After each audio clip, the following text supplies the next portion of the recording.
The City of Spokane is working with developers to start turning parking lots like this into housing instead. So right now we're at Spokane Falls Boulevard and Stevens, and you can see we've got one parking lot here, and just across the street from Stevens we have another parking lot, and a lot of Spokane looks just like this.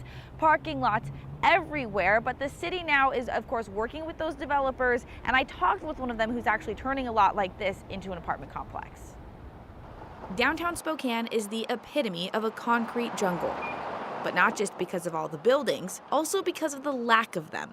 I mean, it's significant. That's Cathy Reines, president and CEO of Koz Development. They own these two lots on 4th Avenue. One is just a vacant lot, the other is currently used as a parking lot. They're just like all the other lots scattered around downtown, either just parking or altogether vacant. But fast forward 2 years and this lot will be this. We are planning on breaking ground this summer. Koz Development is taking advantage of the city's Pavements to People initiative. We're actually turning parking lots into buildings. The state and the city are not making developers pay sales and use tax on their construction costs as long as at least half of their new apartments will be affordable. It took this exemption for us to be able to make this project go.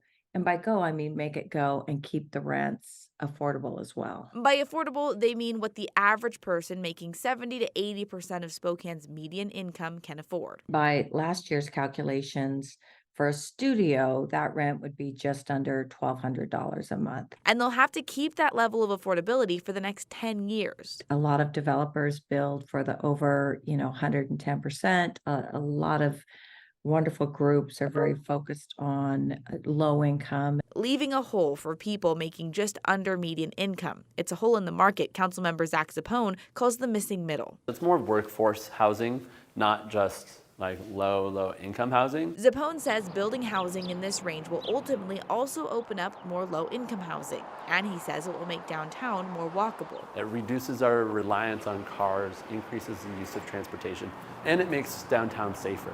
But of course, the big question is, what about our parking? In 2019, Downtown Spokane Partnership did a study of all of the parking downtown. The 2019 parking study shows people only use 56% of the available parking spots here in downtown Spokane, even at the busiest times. You can see this lot here has empty parking space after empty parking space. And this isn't the only lot that looks like this in downtown Spokane. 30% of downtown is parking lot.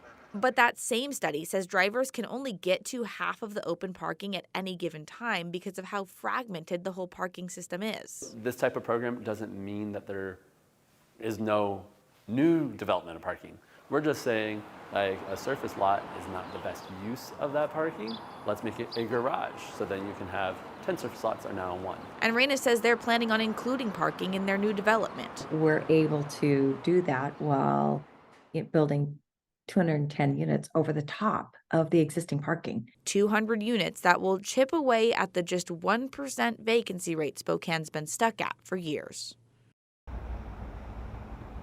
So this new development program started last year, and Zapone says Koz Development is actually the only developer that's taken advantage of it so far. He says what he's been hearing from other developers is that it's just not worth it to build with that 50% affordability rate because of how expensive construction is right now. So the next steps is the city is going to ask the state to reduce that 50% number down to 30% to help encourage more developers to start building.